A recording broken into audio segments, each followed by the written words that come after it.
So here's the how you can enable or disable the disappearing messages on WhatsApp. Let's get started.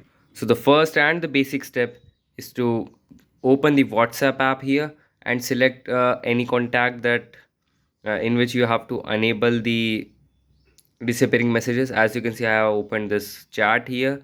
You have to scroll down, okay, and tap on disappearing messages from here. Now you would find a menu, so let me read it out for you. Make messages in this chat disappear. It means that if you have text anyone anything, all the message would delete in those timings, like in 24 hours, in 7 days, in 90 days. So this is how it works.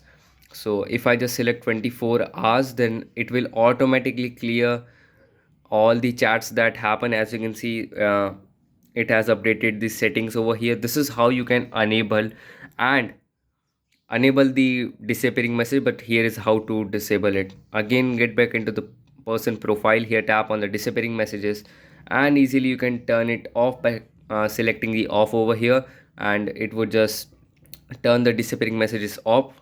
I hope you found the video useful. Make sure you hit the like button and subscribe right now.